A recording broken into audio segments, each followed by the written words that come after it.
Astaghfirullah. Assalamualaikum warahmatullahi wabarakatuh.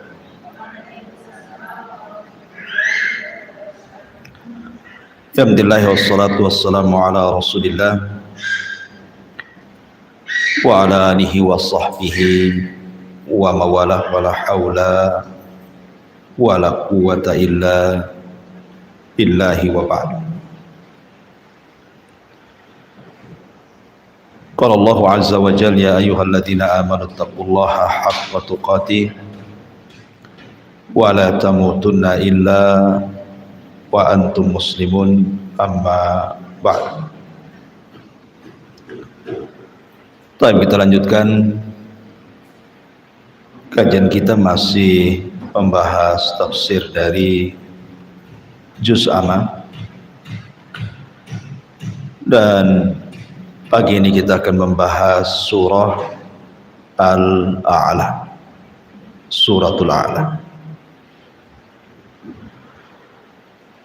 Berdasarkan tartib Al-Quran, surah Al-A'la itu adalah surat yang ke-87 dengan jumlah ayat 19, jumlah kalimat 72, kemudian jumlah huruf 293.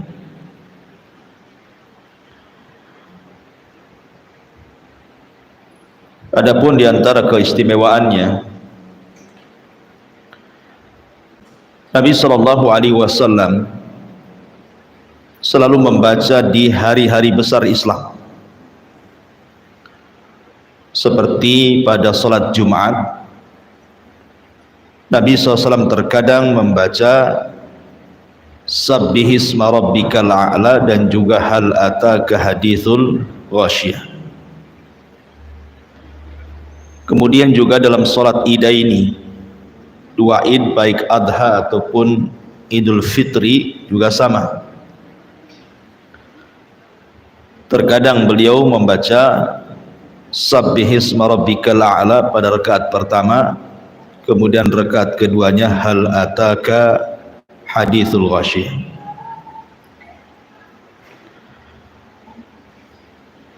Bahkan salat yang terakhir dilakukan Nabi sallallahu alaihi wasallam sebelum wafatnya, salat maghrib,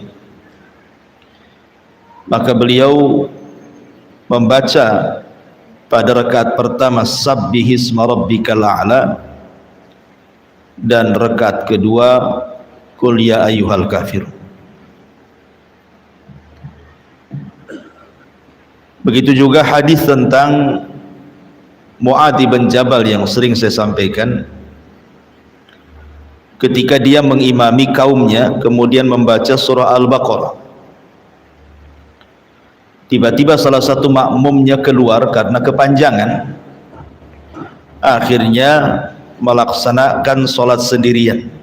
Jadi niatnya dirubah, yang tadinya jadi makmum akhirnya sholat sendiri, menyelesaikan sendiri, tidak ikut Mu'adz sebagai imam. Maksudnya Mu'adz tetap baca Al-Baqarah, tapi dia ruku sendiri gitu ya, kemudian sujud sendiri sampai selesai, kemudian pergi ya. Sehingga Mu'adz bin Jabal kemudian menganggap dia munafik karena dia menyelesaikan sholatnya sendiri tanpa mengikuti imamnya Mu'adz. Sampailah perkara ini kepada Nabi sallallahu alaihi wasallam. Kemudian yang disalahkan Mu'adz bukan orang yang ini.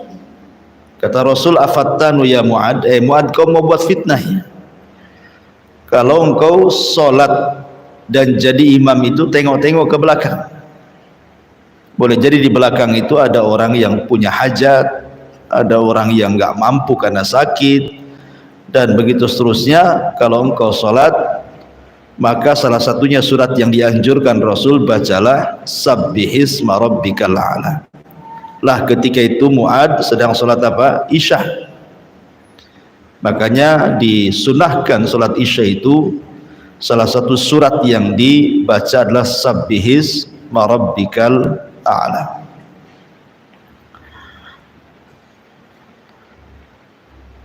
Ini diantara beberapa keutamaan daripada surah Sabbihisma Rabbikal A'la. Baik. Di sini Allah Subhanahu wa taala berfirman Sabbihisma Rabbikal A'la.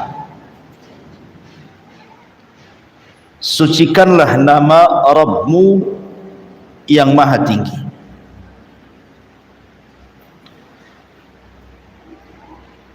Kalimat sabbih, sabbih itu artinya kita disuruh oleh Allah Subhanahu wa taala untuk mensucikan Allah dari 3 perkara. Pertama, dari setiap kekurangan. Yang kedua, dari setiap cacat. Yang ketiga, dari kesyirikan. Jadi 3 perkara ini harus disucikan dari Allah. Bahwa nama dan sifat Allah Subhanahu wa taala itu tidak ada yang kurang. Semua sempurna. Kemudian yang kedua, nama dan sifat bagi Allah itu tidak ada yang cacat. Semua indah. Kemudian yang ketiga, kita disuruh membersihkan Allah dari segala sekutu. Allah Subhanahu wa taala tidak memiliki sekutu apapun dan siapapun. Allah adalah tunggal dan Dia esa. Sehingga ada kaidah para ulama, setiap sifat yang kurang bagi makhluk, maka sifat itu tidak layak diberikan kepada Sang Khalik Pencipta. Semua sifat makhluk yang kurang, maka lebih tidak layak lagi kemudian kita sematkan dan kita sifatkan kepada Allah Subhanahu wa ta'ala. Walaupun ada beberapa sifat tertentu yang mungkin bagi makhluk itu kurang tetapi sempurna bagi Allah, tapi hanya beberapa sifat saja. Seperti contohnya Allah tidak tidur, ngantuk pun tidak, kan itu ya. Tapi bagi manusia, orang yang tidak tidur dan ngantuk itu tidak sempurna. Karena orang yang tidak bisa tidur dan tidak mengantuk itu berarti ada penyakit manusia itu. Tapi bagi Allah Subhanahu wa taala justru tidak mengantuk dan tidak tidur itu sifat sempurna bagi Dia. Makanya Allah mengatakan dalam ayat kursi kan jelas tuh, Allah tidak tersifati sinatun wala naum, ngantuk ataupun tidur. Makanya ketika Nabi Musa alaihi salatu wassalam diperintahkan oleh Allah Subhanahu wa taala untuk berdiri, kemudian tangan kiri kanannya memegang mangkuk berisi air.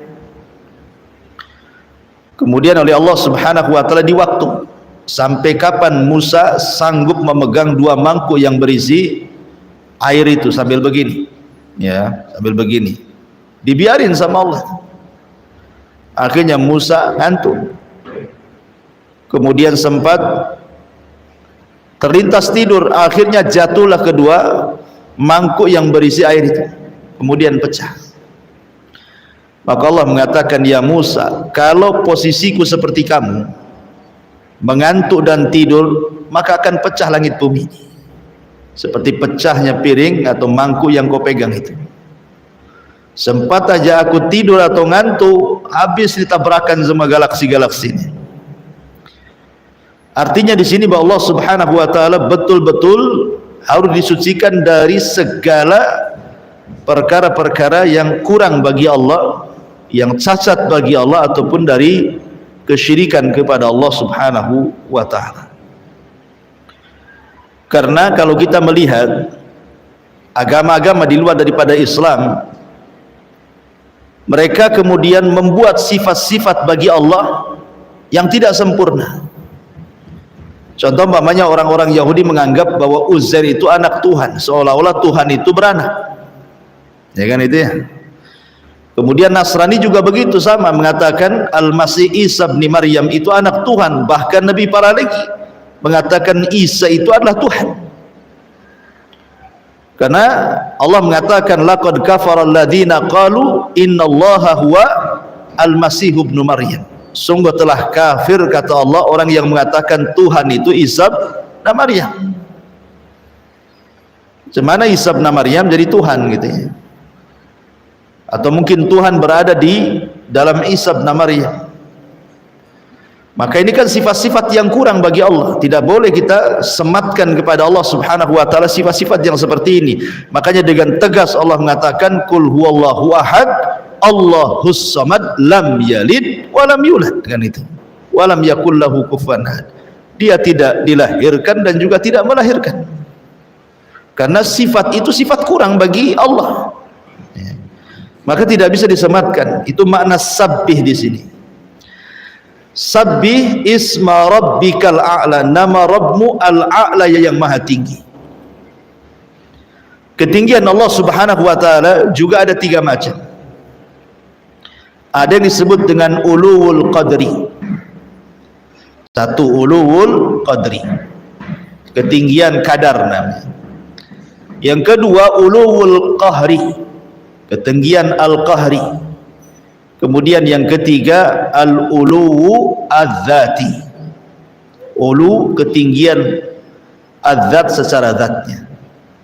Inilah makna al-a'la dalam ayat ini. Pertama maksudnya uluwu al-qadari ini, al-qadri, maksudnya Allah itu maha tinggi dari makhluknya secara kadar. Semua sifat-sifat Allah itu lebih tinggi dibandingkan makhluk.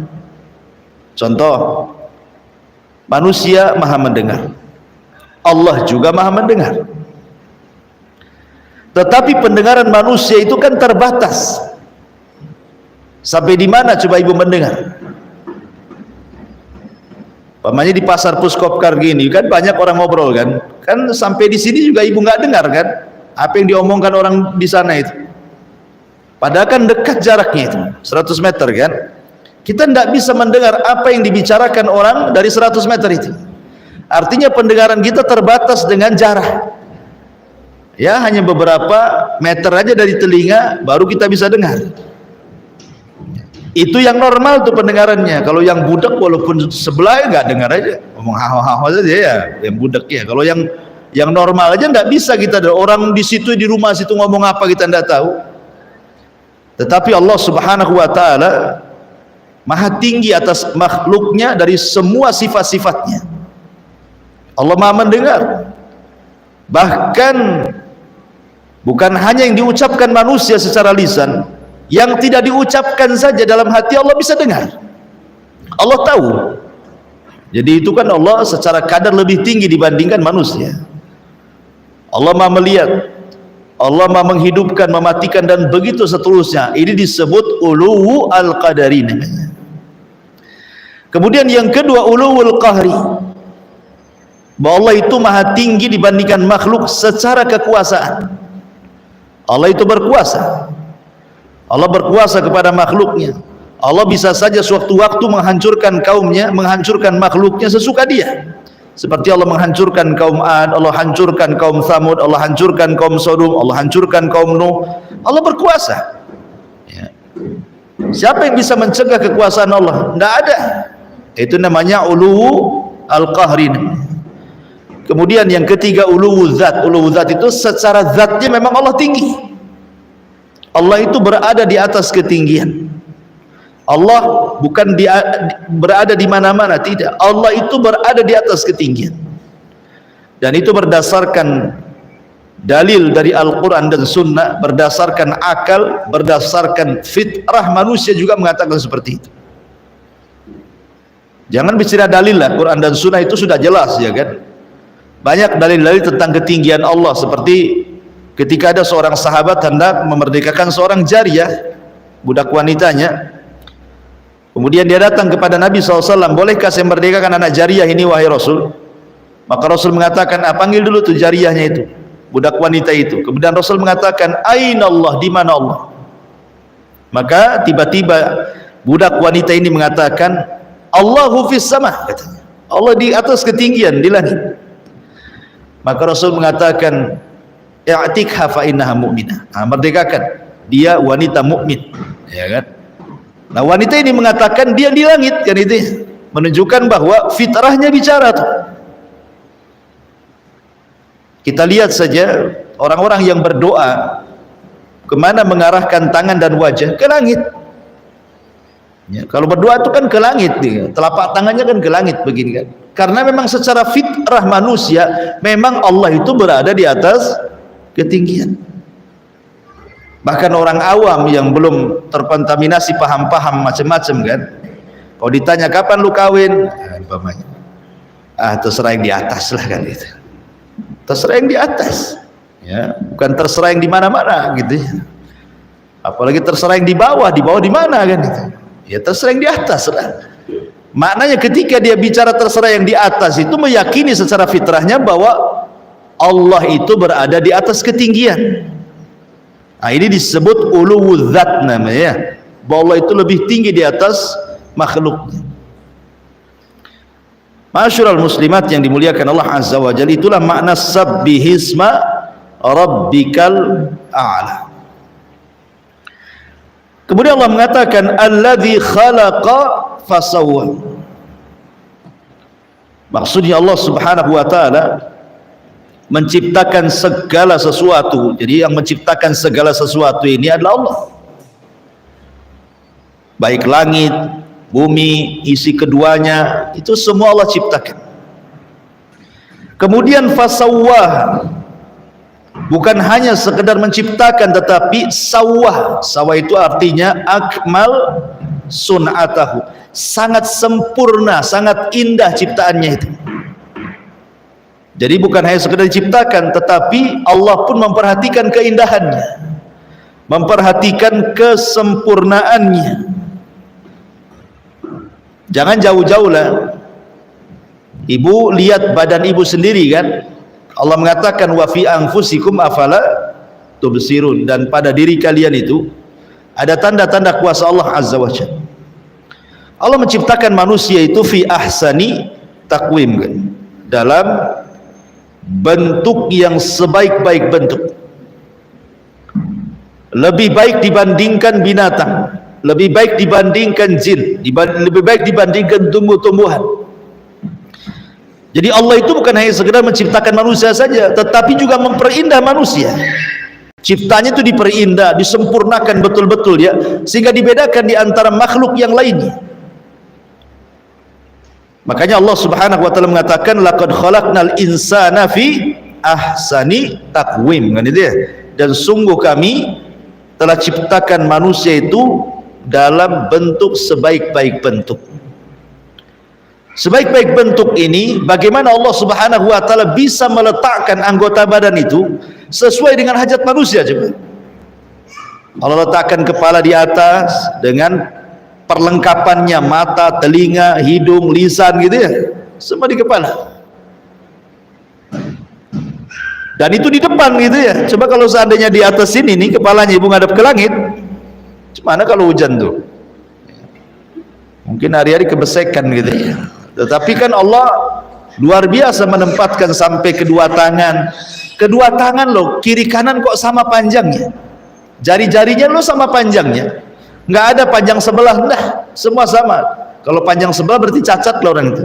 Maksudnya kita bicara tentang yang normal, umumnya manusia kan. Dua telinga sama gitu ya, baik dari segi bentuk ataupun pendengaran sama itu. Yang ini dengarnya gitu juga, yang ini dengarnya gitu juga, sama juga dengarnya. Nggak yang satu umpamanya ada orang menangis, kata yang telinga sebelah enggak itu lagi tertawa gitu. Yang satu enggak lagi menangis, mana ada satu suara kemudian lain-lain dua telinga ini dengarnya. Tidak juga, tetap aja kan satu suara. Begitu sempurnanya Allah Azza wa Jalla, luar biasa. Itu maksudnya alladzi khalaqa fasawwa. Kemudian Allah mengatakan walladzi qaddara fahada. Walladzi qaddara fahada.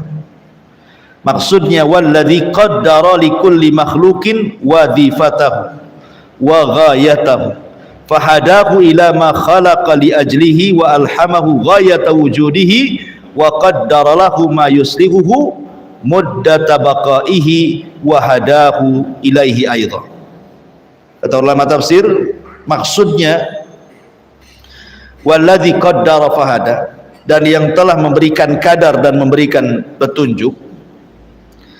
Maksudnya Allah Subhanahu wa taala memberikan kepada manusia itu bagaimana cara memberikan rizki masing-masing. Kan tidak sama ya, orang bekerja kan tidak sama. Ada yang memang ditakdirkan dia jadi pedagang. Pedagang saja macam-macam. Ya, ada pedagang bumbu, ada pedagang kain, ada pedagang cilok, macam-macam kan. Pedagang saja berbagai macam-macamnya. Ada yang jadi pegawai saja macam-macam. Ya. Jadi macam-macam orang itu diberikan pekerjaan oleh Allah Azza wa Jalla. Jadi jangan kira umpamanya ada orang dalam memasukkan seseorang ke perusahaan, kemudian dia katakan bahwa aku bekerja ini karena si anu. Tidak, Allah yang menjadikan dia kerja di situ. Itu hanya lantaran dia saja. Jangan menasabkan kemudian nikmat kepada selain Allah, itu jadi kufur nikmat jadinya. Jadi kita katakan kalau bukan karena Allah kemudian orang ini tentu saya tidak kerja di sini, kan begitu bahasanya. Ya. Jadi semua pekerjaan itu Allah yang takdirkan semuanya. Kadar pekerjaan, ada yang di tani gitu ya, memang dia khusus ladang sawah, ada yang di laut dia nelayan, ada yang darat seperti bangunan dan begitu seterusnya. Itu disebut qaddarna. Walladzi qaddara fahada. Kemudian juga Allah berikan hada petunjuk kepada manusia apa yang bermaslahat bagi kehidupannya. Ini nampaknya kalau kerja ini saya tidak bisa, ya, karena saya bukan tukangnya di sini. Nggak bisa, bahaya nih kalau saya suruh kerja ini. Nah, dia tahu kan, insting dia tidak bisa. Seperti ibu umpamanya baru latihan nyetir, baru mungkin 1 jam lah latihan nyetir. Kemudian sosok jago langsung main ke jalan besar gitu ya. Kan ibu kan tahu maslahatnya kan. Ya di jalan kecil aja nabrak-nabrak pohon, gimana pula di jalan besar, kan tahu maslahatnya nih. Ini saya nggak bisa ke sini. Arti insting ibu main di situ. Nggak bisa. Ya. Jadi disitulah maksudnya pahada. Jadi Allah berikan petunjuk kepada yang bermaslahat bagi manusia itu sendiri. Bahkan manusia itu kalau zaman dulu kan orang-orang tua kita, kadang mereka masak asal-asalan saja enak, entah campur-campur apalah dimasakan itu kan, tapi kita makan enak. Kalau ibu-ibu zaman sekarang kan tidak, browsing dulu bumbunya apa nih, berapa siung bawang. Orang tua dulu kan instingnya kuat tuh ya, main cemplung tapi enak juga gitu ya. Itu siapa yang ngajari orang tua itu coba? Allah semua. Itu namanya hada, itu diberikan insting, dia tahu apa yang harus dilakukan dia gitu maksudnya. Nah, kayak orang-orang dulu ngobati orang, toto ke belakang rumah entah apa-apa rumput diambil itu, dikucek suruh makan, sembuh dia ya. Jadi itu disebut hada. Terkadang Allah berikan insting itu kepada manusia, kepada binatang juga sama.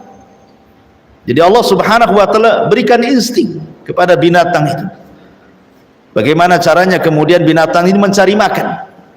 Ya nggak usah ibu arahkan binatang itu, dia akan cari makan sendiri. Ya. Kecuali kalau binatang yang ibu kurung, ya lainnya harus kasih makan lah. Tapi kalau binatang yang liar itu kayak burung, apa ayam semua, itu pasti dia akan tahu di mana tempat dia mencari makan kan? Karena Allah sudah kasih insting walaupun sudah kasih akan. Kenapa? Itulah makna pahada gitu. Termasuk juga pamannya cari pasangan binatang, paham dia cari pasangan ya, dia tahu nggak kayak manusia ya. Kalau manusia kan dirayu dulu, tengokin dulu kekayaannya gitu, tampangnya dulu. Kalau binatang mana ada kayak gitu kan. Tetapi Allah kasih insting, oh ini tahu pasangannya. Karena nggak ada juga ayam pasangan dengan kucing kan, nah, padahal nggak punya akal kan, tetap ayam dengan ayam.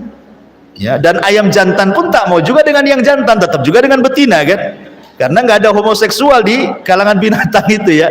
Homo itu hanya ada di manusia saja Makanya homo itu lebih jahat dibandingkan binatang. Binatang aja nggak ada. Maksudnya ayam jantan dengan ayam jantan tuh khalwat tuh nggak ada. Yang ada bertarung kan? Iya, nggak mau dia. Tapi manusia ada tuh jantan dengan jantan, di mana coba digelap-gelap tuh. Menunjukkan bahwa perbuatan itu lebih keji dibandingkan binatang. Nah di sini maksudnya walladzi qaddara fahada. Allah berikan insting yang luar biasa. Ma'asyiral muslimat yang dimuliakan Allah Subhanahu wa taala, dan semua makhluk, ya, semua makhluk seperti itu. Yang Allah Subhanahu wa taala ciptakan seperti itu. Kemudian Allah Subhanahu wa taala berfirman, "Walladzi akhrajal mar'a faja'alahu ghutsa'an ahwa." Dan yang menumbuhkan rerumputan lalu dijadikannya rerumputan itu kering kehitam-hitaman. Semua makhluk tidak ada yang kekal. Itu isyarat daripada kalimat walladzi akhrajal mar'a faja'alahu ghutsa'an ahwa. Ini menunjukkan bahwa semua ciptaan Allah yang ada di bumi ini tidak ada yang kekal. Tidak ada yang kekal, pasti ada waktunya dia hancur kemudian mati. Ibu nanam bibit cabai, mulai dari bijinya taruh di pot gitu ya. Kemudian muncullah itu. Tumbuh dia, disiram besar, ada 1 meter, kemudian mulai berbuah, ya. Kemudian lama-lama hilang buahnya, kemudian menguning daunnya, kemudian kering mati dia. Padahal disiram-siram terus tuh. Artinya bahwa kita saksikan di depan kita itu bahwa tumbuh-tumbuhan akan seperti itu. Lihat kalau musim kemarau kan, lapangan itu berbeda dengan ketika musim hujan. Ketika musim hujan nampaknya lapangan itu hijau gitu. Tapi datang musim kemarau, gundul lapangan itu. Nggak ada lagi rumput-rumput yang hidup di situ. Lah harusnya manusia itu mencontoh apa yang terjadi kepada tumbuh-tumbuhan itu. Bahwa manusia itu sama dengan mereka gitu ya. Mulai dari bayi, kemudian menginjak remaja, kemudian jadi dewasa, kemudian akhirnya menikah, kemudian tua, punya cucu, meninggal juga manusia itu. Seperti itulah maksudnya Allah pesan kepada kita dengan kalimat walladzi akhrajal mar'a faja'alahu ghutsa'an ahwa, bahwa tidak ada yang kekal, karena ketika Allah menumbuhkan rerumputan, maka Allah jadikan rerumputan itu setelah lama kemudian kering, kemudian kehitam-hitaman, kemudian rumput itu mati. Dari sini menunjukkan bahwa manusia itu akan mati. Sekaya apapun mati, raja-raja mati, kemudian orang kaya juga mati, pemimpin-pemimpin mati, para nabi juga mati. Orang yang lebih mulia jauh berlipat-lipat dibandingkan kita, siapa? Rasul kita Muhammad SAW, meninggal juga. Jadi tidak ada yang kekal di dunia ini. Siapa yang kekal? Sekaya apapun, mau uangnya 1 gudang pun tetap saja kalau waktunya mati-mati. Ya. Kemudian di sini Allah mengatakan sanukriuka fala tansa. Kami akan membacakan Al-Qur'an kepada wahai Muhammad, fala tansa. Maka jangan kau lupa. Di permulaan ketika Jibril turun kepada Nabi SAW menurunkan wahyu. Jadi Nabi SAW itu selalu mengikuti gerakan mulutnya Jibril. Jadi kalau Jibril menyampaikan wahyu sama Rasul, langsung diulang-ulang, takut lupa. Ya. Maka kemudian Allah mengatakan, la tuharrik lisanaka lita'jalabi. Kamu jangan tergesa-gesa seperti itu. Tidak perlu. Kamu dengarkan saja, karena kami akan kumpulkan Al-Quran dan kami akan letakkan di dada wahai Muhammad. Atau Allah mengatakan sanukriuka fala tansa. Aku akan bacakan Al-Quran kepadamu dan engkau tidak akan pernah lupa. Inilah perbedaan antara Nabi SAW dengan Nabi Adam. Nabi Adam SAW lupa dia, banyak lupa. Dibacakan kepada Adam lupa. Tetapi Rasul SAW tidak pernah lupa. Makanya lihat Nabi Adam itu ketika diperlihatkan oleh Allah umatnya. Jadi ketika diusap punggungnya itu kan keluar ruh-ruh umatnya tuh sampai kiamat. Kemudian Adam diperlihatkan satu turunannya namanya Nabi Daud. Kata Adam, itu siapa tuh? Itu Daud turunanmu. Ya, aku takjub dengan dia karena ada cahaya di kepalanya, di dahinya ada cahaya. Kemudian kata Adam, berapa usianya itu? Maka dikatakan kepada Adam, usianya cuma 60 tahun saja. Oh, pendek sekali. Kalau begitu, aku sisihkan usiaku 40 tahun untuk turunanku yang namanya Daud ini. Sempurnakan menjadi 100 tahun. Adam itu diberikan usia 1000 tahun. Artinya kalau seandainya diberikan kepada Daud 40 tahun, berarti sisanya 960 tahun. Ketika usia Adam 160 tahun, datang malakul maut. Kemudian mengatakan, ya Adam, bahwa usiamu sudah habis 960 tahun. Kata Adam mengatakan, oh enggak, masih sisa 40. Kata malaikat maut, lah bukankah kau sudah kasih kepada turunanmu Daud? Kapan aku kasih ya? Enggak pernah aku kasih. Lupa Adam. Ya. Jadi kalau ibu umpamanya pinjam uang kemudian lupa tidak bayar, ya wajar, memang ibu turunan Adam gitu ya.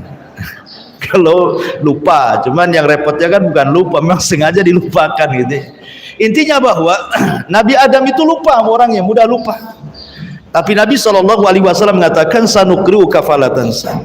Makanya kenapa turunan Adam disebut al-insan. Insan itu diambil dari kata nisyan. Nisyan itu artinya lupa. Tapi Nabi SAW tidak, sanukri'uka fala tansa. Karena Adam juga diajarkan oleh Allah berbagai macam pengetahuan karena nama-nama segala sesuatu.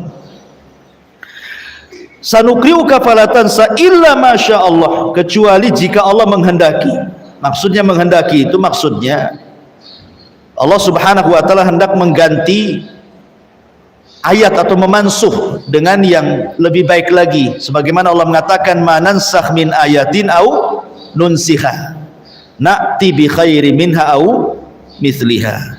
Ya, tidak ada kami menghapus satupun ayat dalam Al-Quran, manansakh min ayatin, ataupun kami nunsiha menghapuskannya, kecuali kami datangkan yang lebih baik atau yang semakna, kecuali memang Allah berkehendak seperti itu. Pamannya ayat ini dimansuh, dihapus hukumnya, ya, maka Allah akan datangkan ayat yang lain sebagai gantinya yang jauh lebih baik hukumnya. Itu maksudnya illa masya Allah, innahu ya'lamul jahra wa ma yakhfa. Sungguh dia mengetahui yang terang dan yang tersembunyi.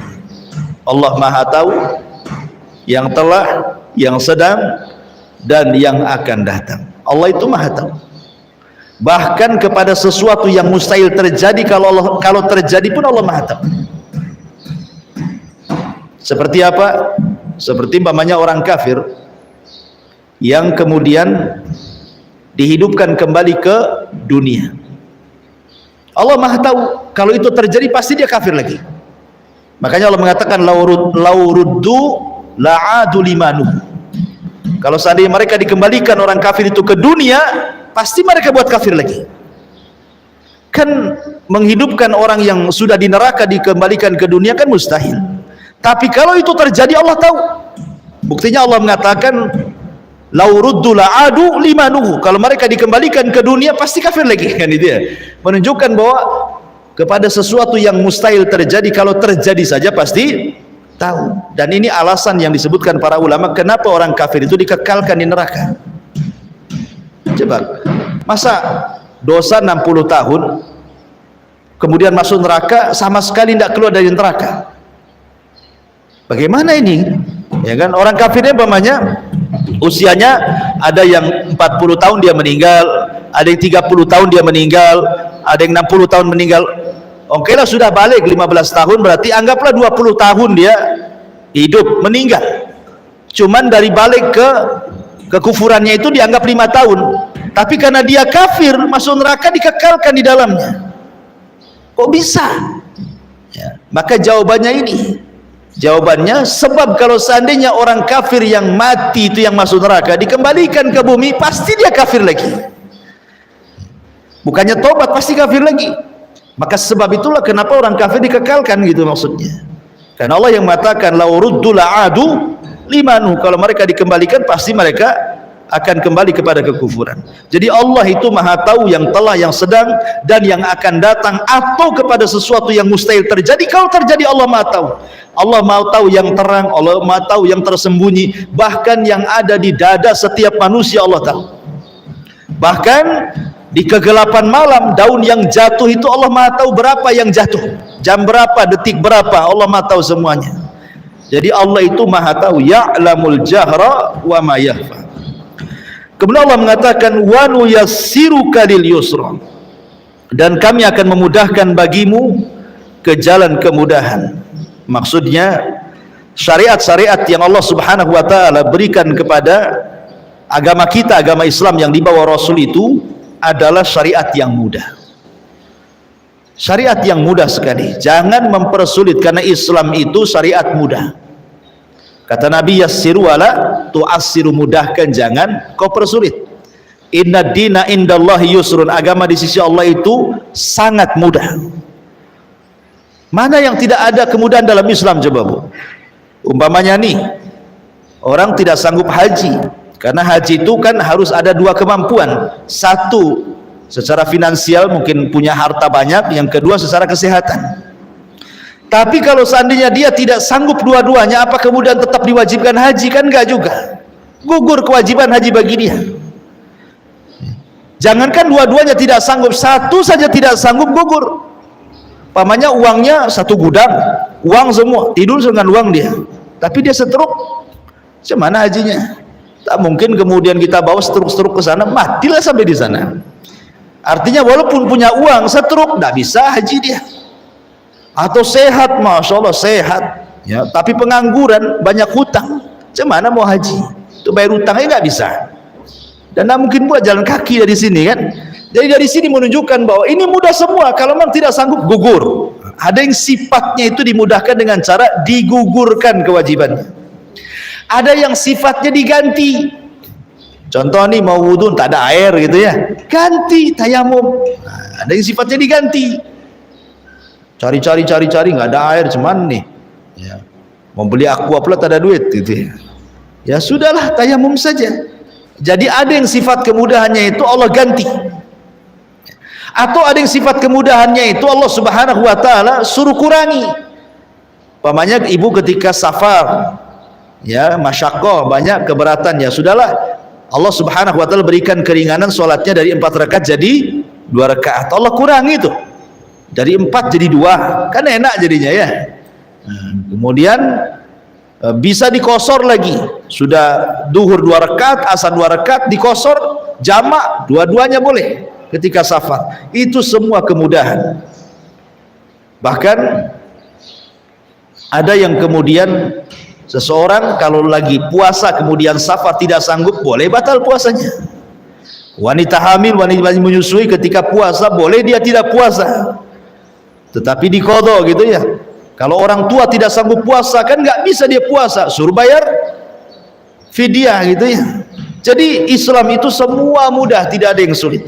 Yang sulit itu kita, bukan Islamnya ya.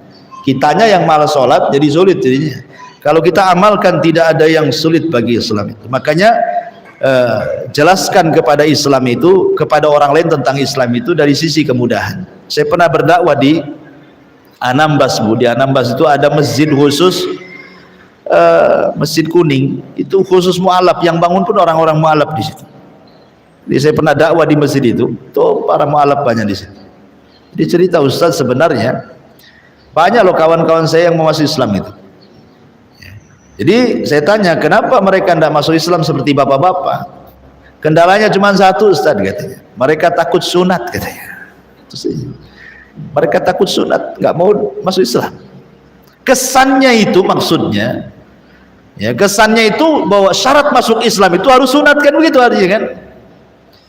Harusnya kan masuk aja dulu, suruh syahadat dulu, jangan suruh sunat dulu, ya suruh syahadat dulu.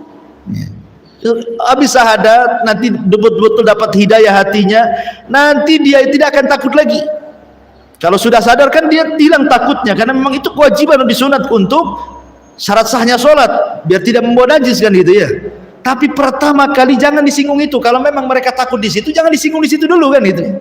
Nah, makanya Rasul mengatakan yassiru wala tu'assiru, basyiru wala tunafiru. Kata Nabi kepada Mu'ad ketika mengirim ke Yaman, kamu Mu'ad kalau di Yaman berdakwah, mudahkan, jangan kau persulit, kasih kabar gembira, jangan kau buat lari. Nah gitu maksudnya. Dalam berdakwah saja, wa nuyassiruka lil yusra, dan kami akan memudahkan bagimu ke jalan kemudahan. Fadzakir in nafa'atiz dzikra.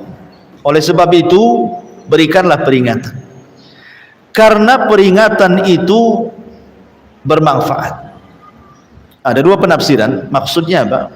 Fadzakir in nafa'atiz dzikra, maksudnya adalah berilah peringatan sekiranya dengan memberi peringatan ada manfaatnya, sampaikan. Ini satu penafsiran. Jadi maksudnya begini Bu, umpamanya ibu punya saudara, tahu ini sudah sering dinasihati, tapi tidak pernah mengambil manfaat dari nasihat kita. Tidak perlu dinasihati lagi lah, karena saya sudah tahu itu. Kalau saya nasihati memang nggak ada manfaatnya. Itu makna penafsiran yang pertama. Jadi berilah peringatan, jikalau menurut ibu memberikan peringatan kepada dia ada manfaatnya, lakukan. Kalau tidak ada manfaatnya, tidak usah. Ya, buat sariawan aja capek-capek.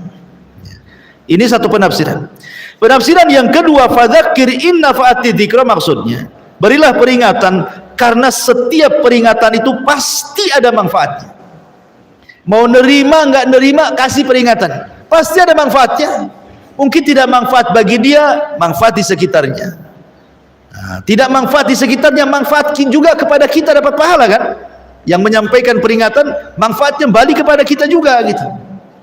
Nah, itu makna yang kedua. Maksudnya fadzakir, berilah peringatan in nafa'atiz dzikra, karena setiap peringatan itu pasti ada manfaatnya. Contohnya umpamanya Allah memerintahkan siapa? Musa dan Harun berdakwah kepada siapa? Kepada Fir'aun yang ngaku Tuhan.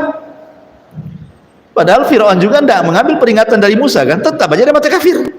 Si Fir'aun itu ya, malah menentang Musa.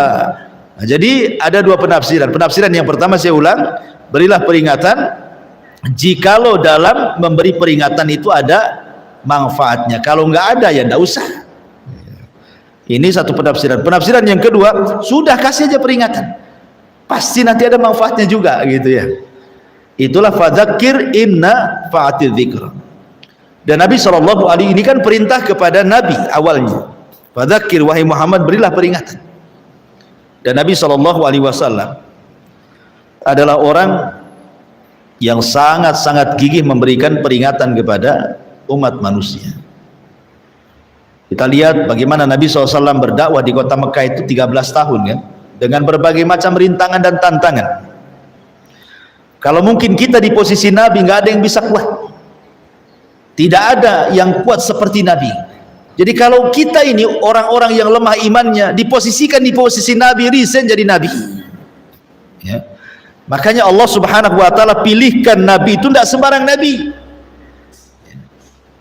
Nabi yang memang betul-betul memiliki kesabaran yang luar biasa. Makanya kenapa Nabi SAW itu dimasukkan dalam level Nabi yang dikatakan ulul azmi minar rusul. Artinya kalau sudah tingkatan ulul azmi itu memang paling penyabar Nabi ini ya. Ulul azmi itu kan dikenal kesabarannya. Lihat Nabi ketika berdakwah kepada penduduk Taif, kemudian ditolak, dilempari kan, malaikat Jibril kan bawa tuh dua malaikat penjaga bukit Taif itu, dan mengatakan, ya Muhammad, saya ini bawa dua malaikat yang jaga bukit Taif katanya. Tinggal kau perintahkan sama dia, nanti dia angkat tuh bukit Taif. Mana-mana orang yang sudah menghinamu nanti akan dihempaskan dengan bukit itu. Coba Bu ya, kalau ibu di posisi Nabi yang disakiti, paling jawabannya ialah hempaskan aja lah, kurang ajar pula kan gitu. Sakit hati juga saya di sana. itu kalau kita kan. Tapi Nabi mengatakan jangan, tidak perlu. Kata Nabi SAW, Allahumma hdi biqaumin fa innahum la ya'lamun. Tidak perlu, ya Allah berikan hidayah saja kepada mereka. Mereka itu melakukan kekerasan kepadaku karena nggak tahu saja siapa saya. Kalau mereka tahu saya Nabi, tidak mungkinlah mereka melakukan seperti ini ya. Kemudian Rasul mengatakan, boleh jadi kalaupun mereka hari ini kufur, anak-anak mereka ada yang beriman kepada Allah. Jadi Nabi SAW tidak melihat generasi sekarang. Sebab kalau seandainya kemudian Rasul mengatakan kepada malaikat bukit itu, timpakan saja, mati semuanya, nggak ada turunannya. Tapi dengan Nabi SAW mendoakan mereka, boleh jadi bapaknya nggak ada yang beriman, tapi saya berharap anak-anaknya ada yang menyembah Allah. Jadi Nabi melihat panjang ke depan gitu ya, panjang ke depan. Ya, makanya orang-orang tua zaman sekarang kan lihat seperti itu juga kan. Ada yang mungkin orang tuanya garong, itu maling, ya jahat, tapi kan dia berpikir janganlah anak saya seperti diri saya kan itu. Tetap saja dia disekolahkan, disuruh ngaji. Ibunya, padahal ibunya masih pakai rok mini, ngantar anaknya ke pengajian Nurul Hidayah kan, nggak boleh jadi. Nah, yang seperti itu nggak apa-apa, biarin aja. Nanti anaknya didoktrin tuh, nanti anaknya dakwah ibunya kan. Kalau kita tidak bisa secara langsung, secara lisan, anaknya aja kita jadikan alat nih, ya, doktrin anaknya. Jangan pula anaknya diarahkan, bilang ya sama ibumu, bukan begitu. Nanti nggak mau lagi ngaji di sini kan itu. Artinya doktrin saja bahwa itu tidak boleh, aurat, dinampakkan aurat itu haram dan begitu. Nanti kan dia akan ngomong sama ibu. Nah, terkadang kan dapat tersampaikan hidayah kepada orang lain itu tidak mesti kita langsung kan, bisa lewat orang lain. Itu maksudnya fadzakir in nafa'ati dzikra. Sayadzakkaru man yakhsha. Orang-orang yang takut kepada Allah akan mendapatkan pelajaran. Wa yatajannabuhal ashqa, dan orang-orang yang celaka, orang kafir akan menjauhi pelajaran. Alladzi yaslan naral kubra, orang-orang yang memasuki api yang sangat besar, neraka. Tsumma la yamutu fiha wa la yahya, selanjutnya dia tidak akan mati dan tidak pula hidup. Di sini Allah mengatakan sayadzakkaru man yakhsha. Orang-orang yang takut kepada Allah pasti akan mengambil pelajaran dari peringatan itu, maksudnya. Lah karena orang-orang yang takut, yang khusyuk kepada Allah itu mudah mendapatkan hidayah, makanya kenapa Allah Subhanahu wa taala berikan hadiah kepada orang-orang yang takut kepada Allah dengan 2 sorga. Allah mengatakan waliman khafa maqama rabbih jannatan, dan bagi orang yang takut kepada Allah Azza wa Jalla, maka sudah disediakan 2 istana bagi dia di surga. Kemudian wa yatajannabuhal ashqa, dan orang-orang yang celaka, orang kafir pasti akan menjauhi peringatan. Dari 2 ayat ini kita tahu bahwa tidak semua orang bisa kita arahkan kepada hidayah. Ada juga yang menolak, ada juga yang menerima. Jangankan orang lain, di sekitar keluarga pun sama, ya. Kita lihat Nabi Ibrahim, kurang apa lembutnya loh, dia berdakwah kepada ayahnya Azar itu. Lembut kali Ibrahim itu, disebutkan dalam Al-Quran, ya abati, wahai ayah bundaku, kenapa kau menyembah Tuhan yang gak dengar, yang gak melihat, yang gak bisa melindungi gitu kan. Itu kan lembut tuh, ya. Jadi dengan lembutnya Ibrahim gitu ya, menyampaikan hidayah Allah kepada bapaknya Azar. Ya namanya taufik milik Allah, tetap saja Azar buat patung, jual patung, nyembah patung, ngajak orang nyembah patung kan, sampai meninggal. Azar itu seperti itu. Sampai pada hari kiamat Ibrahim bertemu dengan Azar. Bertemu dengan Azar. Nanti pada hari kiamat bertemu Ibrahim dengan bapaknya Azar. Dan kepalanya penuh dengan debu. Kemudian Ibrahim mengatakan kepada bapaknya, bukankah sudah kukatakan waktu di dunia, jangan kau bermaksiat kepada. Kata bapaknya, iya, sekarang saya tidak akan bermaksiat lagi. Manfaat nggak kalimat seperti di akhirat? Ya nggak akan manfaat.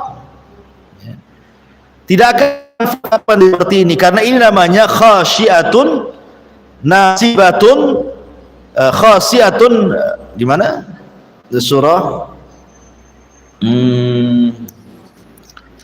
Al-Ghasyiyah. Wujuhu yawma idin khasyiatun amilatun nasibatun tasla naran hamiyah, kan itu. Jadi khusyuk, beramal keras, kemudian lelah letih beribadah di akhirat itu tidak ada manfaatnya. Kenapa? Tasla naran hamiyah, ujung-ujung masuk neraka juga. Kalau ingin manfaat khusyuknya, kalau ingin manfaat kerja kerasnya, kalau ingin manfaat lelahnya di dunia, jangan di akhirat. Karena akhirat itu bukan tempat amal, kan itu. Lah ayahnya Ibrahim mengatakan kepada Ibrahim, sekarang saya taati engkau wahai anakku. Akhirnya Ibrahim akhirnya menghadap Allah dan mengatakan, ya Rabb, bukankah kau sudah berjanji kepadaku, kata Ibrahim, bahwa engkau tidak mungkin membuat aku sedih pada hari aku dibangkitkan. Sekarang bapakku siap taat kepadaku, ya. Apakah kau akan masukkan juga dia ke neraka? Maka Allah Subhanahu wa taala mengatakan kepada Ibrahim, iya, karena ayahmu kafir, ya. Ayahmu kafir, dia berhak masuk neraka, kata. Nah, dari sini ma'asyiral muslimat yang dimuliakan Allah Azza wa Jalla, nabi mana lagi yang lebih mulia dibandingkan Ibrahim, ya, setelah Rasul SAW tentunya, kan. Tapi dia sendiri tidak sanggup memberikan hidayah kepada Azar bapaknya, menunjukkan bahwa hidayah taufik itu milik Allah. Jadi ibu itu berdakwah itu gunanya apa? Gunanya menyampaikan hidayah Allah kepada manusia yang disebut dengan hidayatul irsyad namanya, ya. Hidayatul irsyad itu artinya hidayah penyampaian. Kita ini hanya menyampaikan pengetahuan, ini benar, ini salah, ini taat, ini maksiat, ini tauhid, ini syirik, ini yang sunnah, ini yang enggak, ini yang jelek, ini yang bagus. Itu namanya hidayatul irsyad, menyampaikan ilmu. Soal orang itu kemudian mengamalkan ilmu yang kita sampaikan, maka itu urusan dia dengan Allah, ya. Dari sini menunjukkan bahwa hidayah ada dua, ada hidayatul ilmi, ada hidayatul amali, gitu, ya. Hidayatul ilmi, hidayah pengetahuan, itu disebut hidayatul irsyad. Hidayatul amali itu disebut hidayatul taufik, itu urusan Allah, ya. Jadi kalau pengetahuan kan semua orang bisa menyampaikan pengetahuan, kan. Ibu saja mamanya habis ngaji dari sini, bisalah apa yang ibu dengar di sini bisa disampaikan di luar, kan, pengetahuan. Itu disebut hidayah al-irsyad. Tapi orang yang ibu dakwai, apakah dia mau mengamalkan apa yang ibu sarankan atau tidak, itu sudah urusan taufik namanya. Urusan taufik berarti urusan Allah, kesadaran itu urusan Allah. Makanya di sini Allah Subhanahu wa taala membagi, ada orang yang takut kepada Allah, dia terimalah peringatan itu. Tapi ada orang yang celaka, dia tolak pula peringatan itu. Begitulah liku-liku orang dakwah. Nabi Nuh istrinya pula yang kufur, Nabi Lut istrinya juga yang kufur, Nuh ditambah lagi anaknya Kan'an kufur. Kemudian siapa lagi?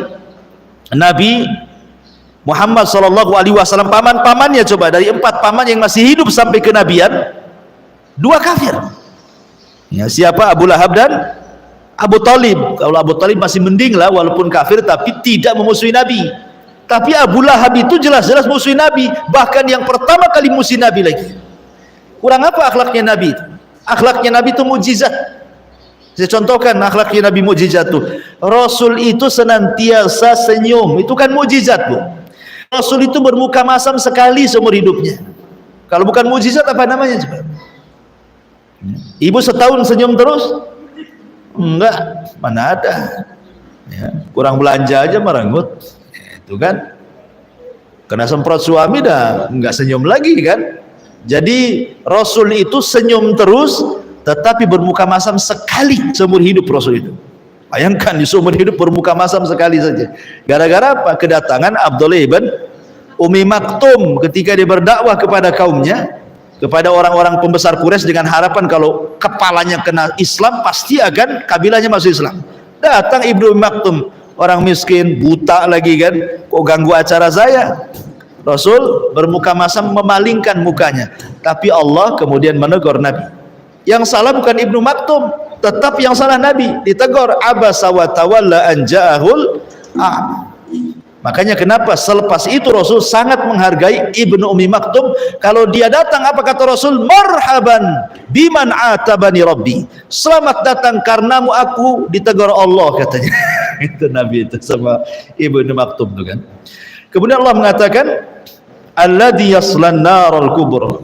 Siapa orang yang celaka? Itu orang-orang yang akan masuk api yang besar. Orang-orang yang menolak peringatan Al-Quran, maka mereka akan masuk ke dalam neraka yang besar. La yamutu fiha wa la yahya. Selanjutnya dia tidak mati dan tidak hidup. Maksudnya tidak mati dan tidak hidup itu karena azabnya kekal. Jangankan azab neraka, contoh nih, azabnya azab kubur. Nabi SAW pernah diperlihatkan azab kubur. Ada orang diterlentangkan. Kemudian yang satunya berdiri pegang batu. Yang satu terlentang, yang satu berdiri pegang batu. Kemudian batunya dihantam-hantamkan di kepalanya sampai hancur. Kemudian setelah hancur batunya di kepalanya nih, kemudian dia pergi mengambil batu lagi. Setelah dia ngambil batu lagi, datang lagi, rupanya kepalanya balik lagi, dia bagus. Dibenturkan lagi, hancur lagi, mati lagi, pergi lagi ambil batu, datang lagi, balik lagi. Itulah maknanya di sini, la yamutu fiha wala yahya, nggak ada kematian dan juga nggak ada kehidupan. Pokoknya habis mati dihidupkan lagi, habis mati dihidupkan lagi. Seperti surah An-Nisa contohnya, kullama nadijat juluduhum badalnahum juludan ghairaha liyadzuqul adzab. Setiap kulit mereka terkelupas karena terkena sengatan api jahanam, maka Allah kasih kulit yang baru. Terkelupas lagi, Allah kasih kulit yang baru. Terkelupas lagi, Allah kasih kulit yang baru sampai mereka merasakan azab, kata Allah. Ya, itulah makna summa la yamutu fiha wala yahya. Selanjutnya dia di sana tidak mati dan tidak pula hidup, tersiksa. Ma'asyiral muslimin yang dimuliakan Allah Subhanahu wa taala. Kemudian di sini Allah mengatakan, qad aflaha man tazakka. Sungguh beruntung orang-orang yang mensucikan dirinya. Wa dzakara asma rabbih fasalla, dan mengingat nama Rabbnya lalu dia salat. Kalimat qad aflaha man tazakka, sungguh beruntung orang-orang yang mensucikan dirinya. Maksudnya di sini ai at-tathhiru min kulli rijsin wa danasin, orang-orang yang membersihkan pada dirinya setiap kotoran dan juga setiap najis. Kapan itu? Maksudnya bagi orang-orang yang hendak melaksanakan sholat, jadi suruh untuk membersihkan jiwa dan juga kotoran. Karena orang yang sholat itu kan harus wudhu. Wudhu berarti menghilangkan hadas kecil. Kalau mandi menghilangkan hadas besar. Cukup tidak, menghilangkan najis juga. Berarti hilang najis, hilang hadas, gitu ya.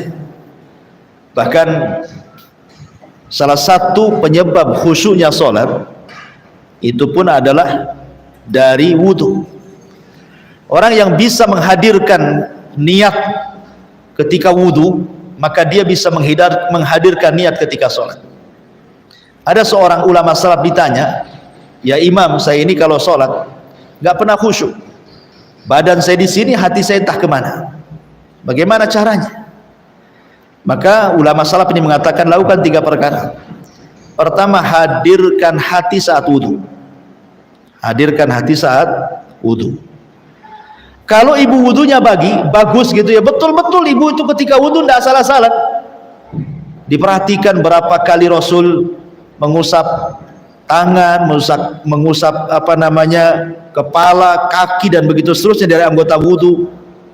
Kemudian berapa kali basuhan, kemudian betul-betul dicuci gitu ya. Memang dengan sabar ibu wudhu, tidak cepet-cepetan. Karena ada orang yang main cepet-cepetan kan, khususnya ketika nyuci kaki main seblok saja kan. Harusnya kan digosok-gosok kaki itu kan. Karena atopnya kepada kalimat fagsilu. Ya, cuci gitu ya. Cuci itu kan harus ada gosokan. Ya, kalau ibu nyuci kaki harus digosok-gosok gini ketika wudhu. Sebab kalau main dicuci pakai umpamanya ini ciduk, main diguyur gitu kakinya, itu bukan mencuci bu, karena tidak ada gosokan di situ. Harus digosok. Nah, sampai di sela-selanya sini gitu ya.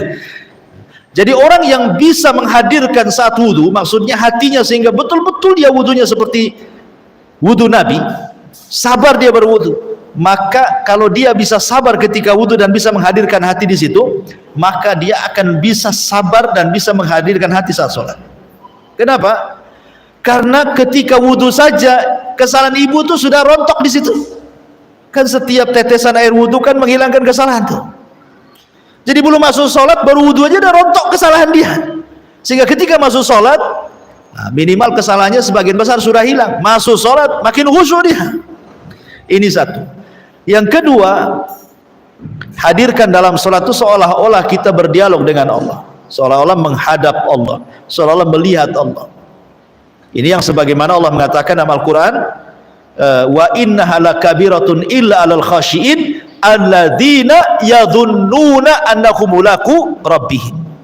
Sesungguhnya sholat itu sangat berat kecuali bagi orang-orang yang khusyuk. Siapa orang yang khusyuk itu? Orang-orang yang yakin bahwa dia sedang berjumpa dengan Allah. Berarti yang kedua, tanamkan hati dalam sholat seolah-olah kita sedang berjumpa dengan Allah. Nah, itu ya. Kemudian yang ketiga, ayat selanjutnya, wa innakum ilaihi raji'un, dan bahwa engkau akan kembali kepada Allah seolah-olah ini sholat terakhir besok mati. Nah gitu ya. Kira-kira Bu, kalau seandainya ibu kata dokter besok mati, jangan ibu lah, nanti ya pula orang lain, ya kan. Pokoknya ada diponis seperti itu, pasti ibu kan satu hari itu akan ibadah tuh, supaya kalau besok mati betul-betul husnul khotimah, kan begitu ya. Nah, jadi tanamkan seolah-olah ini sholat terakhir saya. Maka kata ulama salaf ini, kalau tiga perkara tertanam pada orang, pasti dia khusus sholatnya. Dan itulah qad aflaha man tazakka, sungguh beruntung orang-orang yang tazakka, membersihkan, maksudnya dari hadas kecil, hadas besar, karena dia hendak berzikir kepada dan sholat. Ini satu penafsiran. Penafsiran yang kedua, maksudnya tazakka di sini artinya zakat. Artinya zakat, sedekah. Ya, karena Allah mengatakan khudh min amwalihim shadaqatan tutahhiruhum wa tuzakkihim biha. Ambillah dari harta orang-orang kaya itu untuk disedekahkan supaya membersihkan hati dan juga membersihkan harta mereka. Jadi tazakka di sini artinya sedekah ataupun zakat untuk dalam rangka membersihkan jiwa dari kebakilan dan membersihkan harta dari keharaman. Wa dzakara asma rabbih, dan dia pun mengingat Allah, fa shalla, kemudian salat. Dari tiga kalimat ini ada juga yang memaknai begini. Kalau ibu ingin khusus salat, maka yang pertama sebelum salat ibu sedekah. Karena di sini kan runtunannya qad aflaha man tazakka, sungguh beruntung orang yang sedekah, yang zakat. Kemudian setelah itu wa dzakara asma rabbi, mengingat Allah. Jadi kalau masuk masjid ingat Allah, baca doa masuk masjid, kan itu. Kemudian fa shalah, kemudian dia salat. Berarti di sini ada tiga langkah kan? Zakat, zikir, salat, gitu ya. Sehingga ada sebagian orang mengatakan kalau ingin khusus salat maka dahului salat itu dengan sedekah. Kasih sedekah dulu kemudian salat. Ya, umpamanya masuk masjid sebelum ibu salat, tengoklah mana ada kotak tuh. Ah, di pojok ada kotak tuh. Ya. Ibu masukkan uang, baru kemudian ibu salat, itu maksudnya. Ada juga yang mentafsirkan seperti itu. Qad aflaha man tazakka wa dzakara asma rabbih wa shalla. Kemudian Allah mengatakan bal tu'thirunal hayatad dunya wal akhiratu khairun wa abqa. Bahkan mereka lebih mendahulukan kehidupan dunia, padahal akhirat jauh lebih baik dan jauh lebih kekal. Disinilah kita diajari satu sifat yang mulia yang disebut dengan az-zuhd wal wara. Zuhud dan wara, gitu ya. Zuhud itu ada yang mengatakan meninggalkan sesuatu yang tidak bermanfaat untuk akhirat. Kalau wara, meninggalkan sesuatu yang memadaratkan untuk akhirat. Itu bedanya zuhud dengan wara. Saya ulangi, kata Ibnu Taimiyah, zuhud itu meninggalkan sesuatu yang tidak bermanfaat untuk akhiratnya. Kalau wara, meninggalkan sesuatu yang memadaratkan bagi akhiratnya. Berarti wara lebih dalam lagi dibandingkan zuhud, karena meninggalkan sesuatu yang memadaratkan bagi dia untuk akhiratnya. Nah, kalau zuhud kata Ibnu Taimiyah meninggalkan sesuatu yang tidak ada manfaatnya. Inilah yang disabdakan Rasul, da'ma yaribuka ila mala yaribuka, tinggalkan yang tidak manfaat, ambil yang manfaat.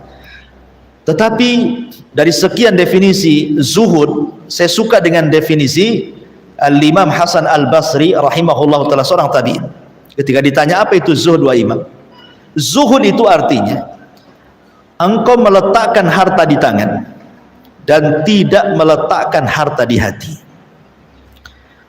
Engkau meletakkan harta di tangan dan engkau tidak meletakkan harta di hati. Jadi dunia itu cukup dalam genggaman saja, sehingga kalau seandainya datang tidak terlalu senang, kalau pergi tidak terlalu sedih. Namanya di tangan. Ya, itu maksudnya ya. Jadi kalau seandainya kita dapat harta, ya tidak terlalu senang, pergi pun tidak terlalu sedih. Kenapa? Hanya harta itu hanya pindah-pindah tangan saja, bro. Ya, itu kan milik Allah. Kalau Allah mau, Allah berikan pada kita. Kalau Allah mau, Allah ambil, terserah dia lah, kan itu ya. Nah, jadi kalau kita meletakkan harta di tangan dan tidak di hati, insya Allah hidupnya tenang. Kalaupun harta pergi tidak sedih, harta datang tidak terlampau gembira. Coba ibu tanamkan kemudian harta itu di hati. Ibu taruh dompet di hati, walaupun hanya isi 100.000, hilang tuh kayak kiamat besar, bu. Ya. Kenapa? Karena hati ini kan memikirkan sesuatu, kan, terpikir, terasa gitu ya, sesak dadanya akhirnya. Tapi kalau hatinya kemudian tidak ada urusan dengan dunia, ya hanya di tangan saja hartanya, gitu kan. Hati ini hanya milik Allah, nggak boleh, hati ini nggak boleh ada dunia dalamnya. Hati ini hanya khusus untuk Allah saja. Kalau ibu mampu melakukan seperti itu, maka sebesar apapun dunia yang sampai kepada ibu, ibu tidak akan bangga. Dan sebesar apapun dunia hilang dari ibu, ibu tidak akan sedih. Nah, itulah kenapa kita perlu zuhud di sini. Zuhud itu untuk memberikan ketenangan. Dan zuhud itu jangan diartikan, karena ada orang yang mengambil hadis, contohnya ketika Nabi SAW tersebar isu dia menceraikan istri-istrinya, kemudian dia tinggal di sebelah kandang kuda, ada ruangan gitu ya, Rasul tidur di situ.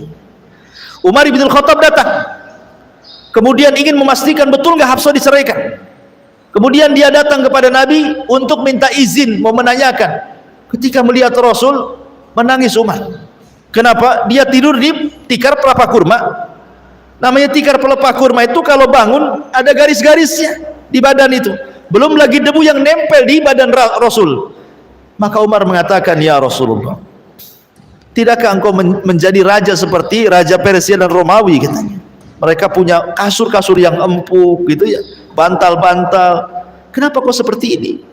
Ya. Kemudian Umar menawarkan untuk mengambilkan tikar yang lebih baik lagi. Tapi Rasul mengatakan, amatarda ya Umar, lahumud dunya waladal akhirah, kata Rasul. Ridhokah engkau wahai Umar, bagi mereka orang-orang kafir dunia, tapi bagi kita akhirat. Bagi mereka dunia, bagi kita akhirat. Kau pilih mana? Ya. Jangan pula kemudian disalahartikan ketika Nabi SAW kemudian tidur pakai tikar, ditawari tikar tak mau gitu ya. Berarti zuhud itu maknanya orang itu harus susah gitu ya, harus kere, harus miskin, pakaiannya robek-robek gitu ya, makannya nasi yang dijemur di matahari kerak gitu ya. Itu bukan zuhud, itu orang miskin ibu tuh.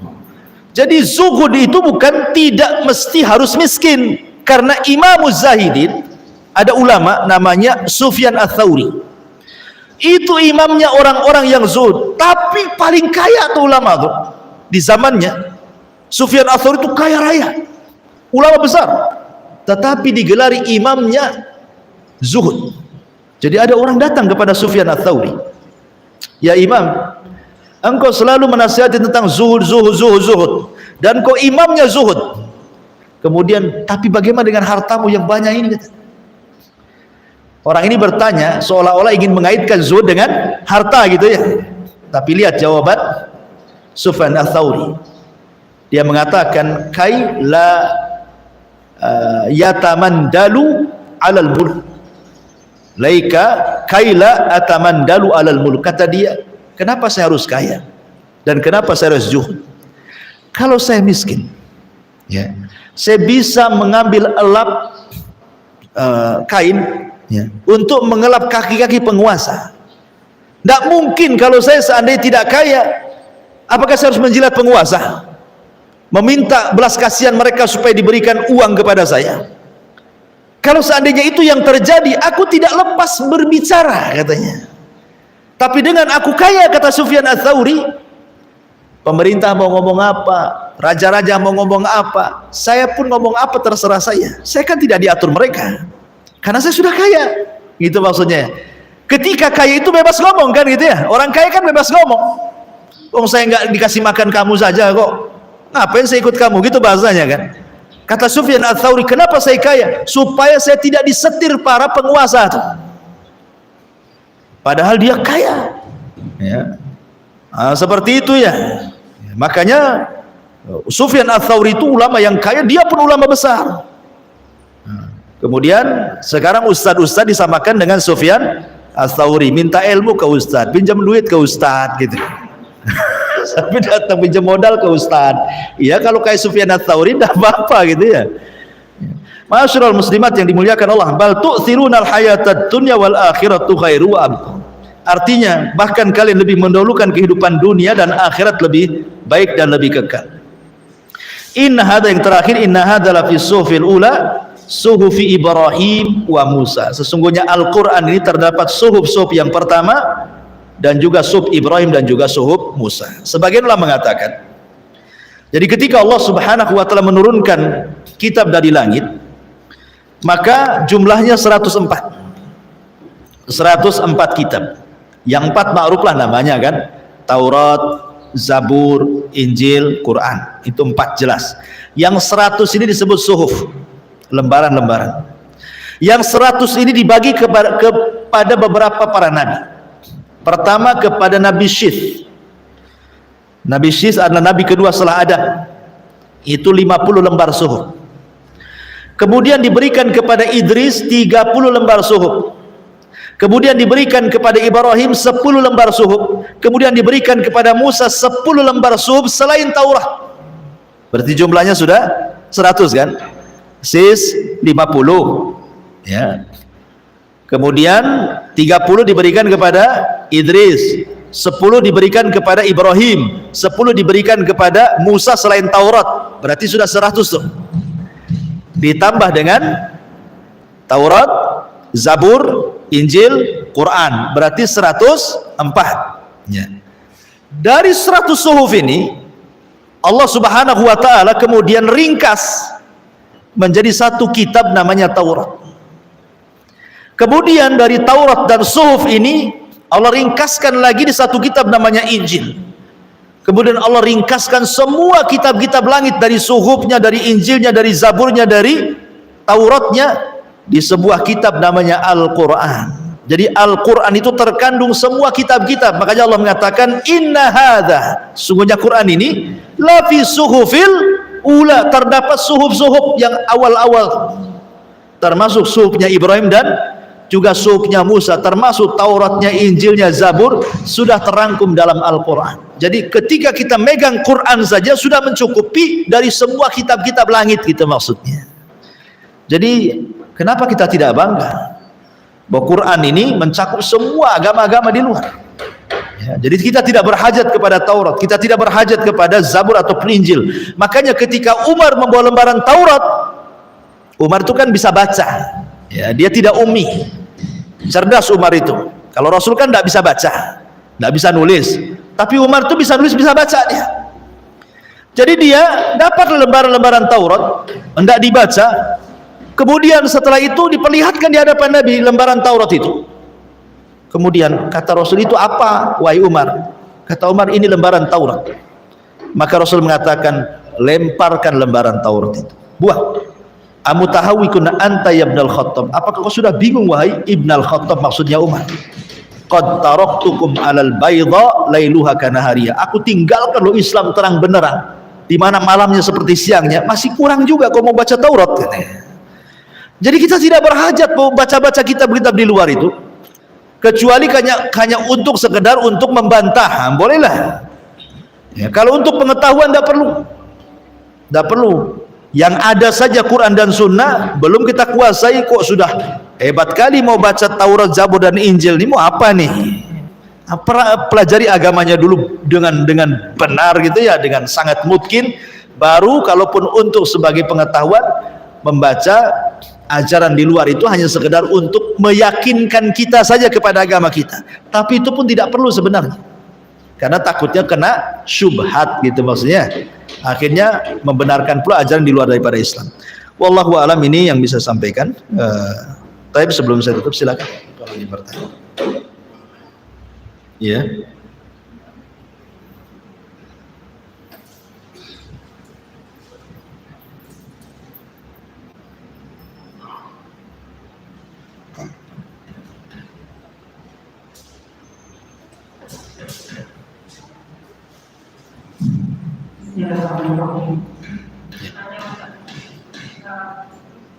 Ini alhamdulillah sudah mengenal agama kita ini dari kecil, tapi kita tidak pengetahuan kita tidak terkaitkan dengan agama kita. Dan ini kan orang bilang agama atau pengetahuan kayak pengetahuan alam, kayak gitu. Berarti alam pelajari. Apa yang sekarang dan sungguh ternyata semuanya itu ada kaitannya. Benar ya kata saya, ilmu fisika, ilmu kimia, ilmu biologi, semuanya itu ada di dalam Al-Quran. Tapi masih banyak orang tidak terima. Dan diri kita sendiri kan Allah sudah meminta semuanya manusia sebagai manusia. Ada yang mengatakan ini jangan dikait-kaitkan. Sebenarnya itu sekuler Bu namanya Bu. Itu paham sekuler. Iya, paham sekuler itu mau memisahkan urusan dunia dengan agama. Itu kan maksudnya gitu kan. Dia memisahkan perkara dunia. Kalau bisa ya agama-agama di masjid lah, kalau agama itu. Ya, agama itu di majelis taklim, di masjid. Ya. Jadi memang begitu, itu sekuler nama. Pemahaman sekuler seperti itu. Makanya pemain sekuler itu sampai kepada mempengaruhi soal ajaran zakat dan sedekah. Orang sekuler itu kan sampai mempengaruhi masalah-masalah seperti itu, sehingga orang enggan zakat, enggan sedekah itu karena berpikirnya kalau saya punya dompet isinya 1 juta, kemudian saya ambil 500.000, saya masukkan ke kotak infak. Kalau menurut orang-orang sekuler berarti hilang di dompet 500. Itu paradigma sekuler tuh kan. Tapi kalau kita buang paradigma sekuler itu, kita ambil paradigma Al-Quran, sebenarnya ketika kita ambil 500 dari dompet kita kemudian dimasukkan ke kotak infak, berarti sama dengan memasukkan kembali ke dompet kita ini sebanyak 700 kali lipat, kan begitu ya? Ustadz nggak nampak 700 kali lipat, tetap aja dompet saya kosong berarti ya. Lah makanya dalam Islam itu perlu adanya iman. Oh nanti Allah akan ganti dengan cara apa? Allah Maha tahu caranya. Tidak mesti dengan uang yang sama, gitu ya. Bisa saja Allah ganti dengan cara yang harusnya ibu setruk jadi tak setruk. Kalau setruk umpamanya datang ke rumah sakit, habislah duit banyak. Boleh jadi mungkin diselamatkan dari kesehatannya, atau diselamatkan di jalan. Kalau ibu nggak sedekah mungkin ketabrak orang. Ya kalau ketabrak masuk rumah sakit, ya berapa duitnya tuh perawatannya? Akhirnya nggak jadi ketabrak, selamat. Nah, bisa juga mungkin dalam bentuk yang lain uangnya. Ya, tapi kan harus kita yakin ya kan. Makanya orang-orang sekuler itu berusaha supaya kita tidak yakin, seolah-olah mereka itu maunya disesuaikan fakta saja. Faktanya kalau kamu ambil uang 1 juta diinfakkan, kan hilang di dompet 1 juta. Nah, kan gitu, mereka maunya difakta-faktakan kan. Tapi Islam tidak seperti itu. Karena begini, tidak semua yang bisa kita lihat kemudian tidak ada bentuk barangnya. Kenapa orang yang beriman itu selalu diajarkan kalimat sami'na wa ata'na, supaya jangan sampai kemudian ketika di akhirat mata kita melihat jahanam, kita mengatakan absorna wa sami'na, kita melihat dan mendengar. Ya, kan ada ayat yang mengatakan Rabbana absorna wa sami'na farji'na na'mal salihan inna muqinun. Ini ucapan siapa ini? Ini ucapan orang-orang kafir di akhirat. Rabbana ya Rabb kami, absorna kami sudah melihat jahanam. Ya. Wasamina kami sudah mendengar teriakan-teriakannya tuh. Farji'na kembalikanlah kami ke bumi. Ya, na'mal soleh supaya kami bisa beramal soleh. Inna mungkin kami sudah yakin. Lah ketika di dunia Anda kenapa nggak yakin? Ya, makanya ujian kalimat sami'na wa ata'na itu kami dengar dan kami taat. Kenapa kami dengar? Tidak kami melihat, karena kita tidak melihat akhirat masalahnya. Makanya cukup kita mendengar dari Al-Quran yang dibacakan kepada kita, yang diajarkan kepada kita. Habis itu ata'na kita amalkan kan? Padahal akhirat itu kan sesuatu yang gaib bagi kita. Makanya perlu iman. Untuk menghilangkan pemahaman sekuler ya harus begitu. Kalau nggak begitu ya kemakanlah dia. Akhirnya ujung-ujungnya apa? Adab kubur tak ada. Kenapa? Saya sudah coba kok taruh CCTV itu, tak ada mungkar nakir datang di situ. Ya, katanya kuburannya nyempit, tetap aja segitu kuburannya kan itu. Dia mau menyamakan perkara gaib dengan perkara nyata. Nah, itulah sekuler seperti itu. Termasuk juga dunia-dunia teknologi, fisika yang lainnya. Sebenarnya itu bagian daripada sains yang sudah secara tersirat ada dalam Al-Quran secara tersurat. Ya, kemudian dibuktikan lewat sains kan. Ya, seperti itu sebenarnya. Tetapi ada teori yang memang sesuai dengan Quran, ada teori yang tidak sesuai dengan Quran. Yang sesuai ya memang yakin memang seperti itu, dan kebanyakan sesuai dibandingkan yang tidak sesuainya. Kebanyakan sesuai. Contoh umpamanya Nabi SAW mengatakan bahwa manusia itu punya 360 persendian. Itu hadis Nabi. Di zaman itu belum ada dokter yang mau ngitung sendi-sendi orang itu setiap belahan-belahan kan. Nah sekarang betul-betul dihitung tuh sama dokter, ternyata sama, memang 360 persendian kan. Dan Nabi itu kapan ngitungnya? Dan zaman dulu belum ada alat-alat kan. Tapi umat Islam itu tidak mesti keimanan harus terbukti dengan sains. Itu yang harus jadi catatan. Mau barat neliti nggak neliti, saya beriman. Ketika orang Jepang meneliti ini air, kemudian dibacakan Quran, kemudian memadatkan molekul dan bisa menjadikan detoks penyakit. Jepang, walaupun kau tak meneliti, kita yakin itu obat, selesai. Nah gitu maksudnya. Ya. Wallahu a'lam. Apakah kalau kita mendapatkan pengetahuan seperti itu, kita share untuk orang yakin, apakah dibolehkan? Ya boleh, nggak masalah. Untuk menunjukkan kebenaran Quran, ya kan? Nggak apa-apa, kebenaran hadis. Nabi itu kalau ngomong nggak masalah, hanya untuk sekedar memperkuat saja. Sebenarnya tanpa ada pembuktian pun, orang yang beriman itu harus yakin. Apalagi ada pembuktian. Dan kebanyakan kan pembuktian itu kan dilakukan oleh orang-orang non-muslim. Ya, contoh kenapa orang Islam itu sampai ada seorang orientalis dari barat tuh sudah hafal Quran, orientalis. Ya. Dia memperhatikan orang Islam itu kenapa dia wudhu. Kenapa dia wudhu ya? Kenapa setiap sholat dia wudhu? Diperhatiin. Akhirnya dia tanya sama kesehatan. Ya. Baru sampai kepada memasukkan air ke hidung dan dihirup gitu ya. Sudah masuk Islam dia. Setelah mendapatkan penjelasan dari dokter tentang kesehatan wudhu itu. Belum masuk sholatnya, gerakan-geraknya, belum puasa, baru wudhu saja orang sudah masuk Islam.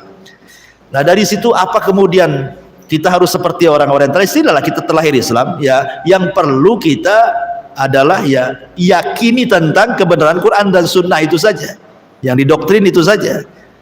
Kalau tidak ya nanti kena pemahaman tadi orientalis, kemudian sekuler gitu ya. Apalagi sekarang lagi liberal, macam-macam ya kan. Wallahu a'lam. Ya, tambahannya itu kan Ya. yang dikhawatirkan dalam share itu ada manfaatnya untuk dunia. Jadi orang melakukan karena dunia itu yang dikhawatirkan artinya mereka dunia mesti itu. Kalau kita yang kita belajar semuanya ya dengan ini kita ya mau jadi pasti. Tapi kalau misalnya jadi kesehatan, kalau ini melakukan kesehatan, kalau kayak ada ini untuk kesehatan. Nah, ada orang yang orang awam yang benar ya ternyata untuk berarti kesehatan. Kan Allah mengatakan yang kalau kita seperti itu, saya kan biasanya ditawar karena Allah. Paham. Jadi khawatirkan kalau kita diserkan itu kan kita tidak tahu niat hati orang Bu, itu kan perasaan ibu saja. Yang jelas ketika kita nge-share itu maksudnya memperkuat wudhu secara sains umpamanya kan, secara kesehatan gitu ya. Tidak apa-apa, hanya untuk memperkuat bahwa syariat Islam itu memang benar, dia wahyu, bukan sembarang ngomong. Kemudian habis itu diamalkan orang dari segi kesehatannya, ya tidak masalah. Ya. Contoh umpamanya tidur kailulah, ibu tidur kailulah kan, kailulah itu apa? Tidur sebelum duhur. Nah, ibu kalau sebelum duhur kira-kira 5 menit, 10 menit ibu rebahan, itu namanya kailulah namanya. Tidak harus ibu ngorok, tidak ya, yang penting rebahan lah, apa namanya, selip-selip chicken apa namanya itu ya, pokoknya ya tidur rebahan gitu saja ya, dia sekitar 5-10 menit lah sebelum duhur. Mungkin kalau di kantor bisa di meja sambil gini, pokoknya itu kailulah itu. Walaupun barat tidak meneliti, tetap kita katakan itu sunnah dan ada unsur kesehatannya. Apalagi kemudian diteliti barat bahwa orang yang kailulah setiap hari itu jauh dari stroke, jauh terserang jantung katanya kan. Kita tidak peduli fatwa-fatwa. Ketika Rasul mengatakan kilu fa inna syaitan la yakil, tidurlah siang karena setan tak pernah tidur siang, berarti tidur siangnya kita menyelisih tidurnya setan kan gitu ya. Pasti ada manfaatnya. Nah gitu maksudnya ya. Ditambah-tambah kemudian ibu kasih keterangan, buktinya orang barat meneliti dan benar, berarti kan membenarkan apa yang disabdakan Nabi. Kemudian ada orang yang mengamalkan seperti itu biar gak kena serangan jantung, bukan karena perintah Nabi tetapi banyak karena kesehatan, ya ada masalah kan gitu ya. Umpamanya, apalagi orang kafir gitu, gak ada kaitan dengan Islam. Wallahu a'lam. Iya.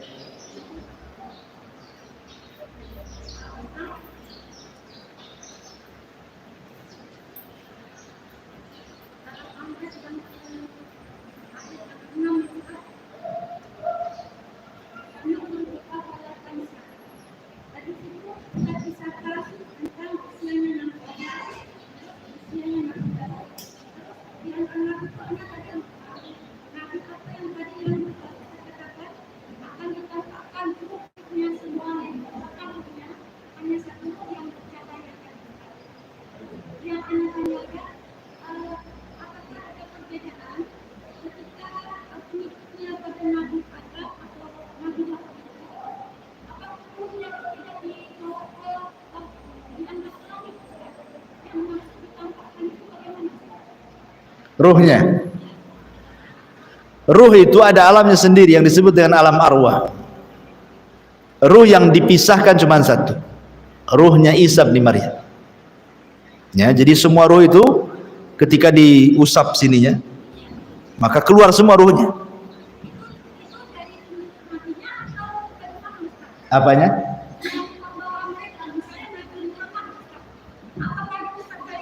Semua ruh itu diusap dari punggung Adam. Semua turunan Adam itu dari mau semua kita, semua para nabi. Cuman ada ruh yang diistimewakan, namanya ruh Isa. Dia tidak diletakkan di alam arwah, tapi diletakkan di alam lain. Satu itu saja. Makanya kenapa kemudian Isa itu disebut Ruhul Kudus, ruh yang disucikan Allah kan begitu. Tetapi kan bukan berarti kemudian dia anak Tuhan, tidak. Itu hanya memang Allah Subhanahu wa taala hendak memuliakan saja.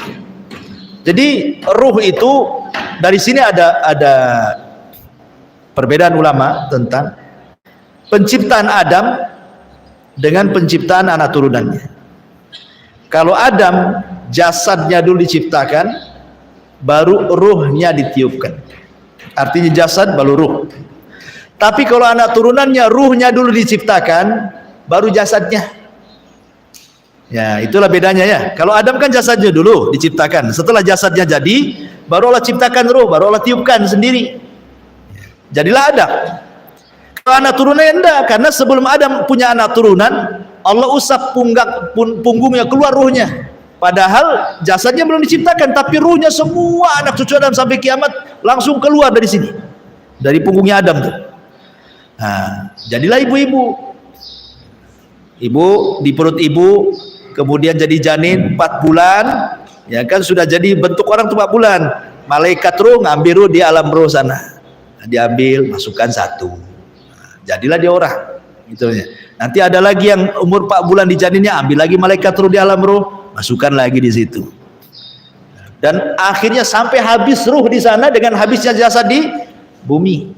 Artinya begitulah, sebanyak itulah turunan Adam. Terus Ustaz, yang ketika dikatakan ketika manusia sudah wafat, maka kan ruh dari asal tulang itu dimulai Ustaz. Dengan itu yang kita katakan maksudnya apa benar ini Ustaz? Secara ada besar ketuhanan semua yang selama ini masyarakat kita kan disimpan di dewan itu. Ketika dikirimkan kalah baru kembalikan ke bumi. Itu maksudnya bagaimana kisahnya itu Ustaz? Kenapa ada yang diangkat ke nanti terus kenapa yang sampai umumnya nanti? Bukan, ini kan cerita ruh pertama kali keluar. Cerita awal pertama kali ruh keluar itu dari situ. Belum ada badan satupun. Belum ada. Ya, belum tercipta siapapun kecuali Adam saja sama Hawa. Oh, enggak lain. Kalau orang yang sudah dimasukkan ruh, mukmin nih dimasukkan ruh. Kemudian mati mukmin ini. Kemana ruhnya? Kalau dia mukmin diletakkan di atas lagi, di iliyin. Ya, kalau dia kafir diletakkan di bawah di sijin. Sampai kiamat. Ketika kiamat ya maksudnya ya. Ketika kiamat. Tapi kalau sebelum kiamat ya ruh di dalam kuburan semualah diazab. Kalau dia orang yang fasik, yang kafir. Kalau dia orang mukmin ya ruhnya ke surga lah. Pemain ini ada orang baik dikubur hari ini. Itu ruhnya ya bolak-balik ke surga dia. Menikmati yang disebut dengan nikmat kubur itu. Tapi ketika terjadi kiamat, tiupan sangkakala gitu ya, yang pertama, maka ruh yang dari bolak-balik ke surga balik lagi ke kuburan. Kemudian melesat ditaruh di iliyin kalau dia orang baik. Kalau ada yang jahat di sijin, baru kemudian dihancurkanlah dunia sehancur-hancurnya kiamat besar. Kemudian datang tiupan sangkakala kedua. Ya kan? Jasad yang tadinya kemudian hancur dibalikin lagi. Kemudian dia ditaruh di permukaan, baru kemudian Allah perintahkan ruh itu untuk melesat ke jasad-jasadnya masing-masing. Dari iliyin turun ke jasadnya ibu kan itu ya umpamanya. Nanti dari sijin ke orang kafir kan itu enggak tahu. Ya. Oke. Nabi Adam kan sudah diwafatkan, sementara anak keturunan Nabi Muhammad itu kan banyak. Jadi kita besar semua yang sampai di kalangan semua makhluk sudah ada di dunia Nabi Adam. Terus ketika yang untuk sekarang itu di mana ditempatkan tempat sementara tidak ada Adam, tapi sudah dibuatkan sampai ke anak cucunya Nabi Muhammad yang berada. Terus? Di alam ruh. Ada alam ruh namanya. Memang penyimpanan ruh di situ. Namanya alam ruh. Alam arwah. Nah, disitulah alam arwah. Jadi semua ruh ada di situ. Ada alam arwah. Itulah malaikat kalau mau masukkan ruh ambil dulu di alam arwah. Nah, sini kamu, waktunya lahir kamu tuh.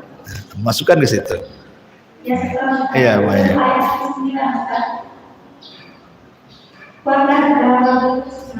Ada saya katakan ketika kisah yang disampaikan Nabi Muhammad SAW.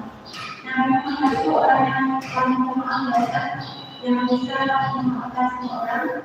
Ketika dia ingin mendapat sesuatu yang lebih bermanfaat dari itu.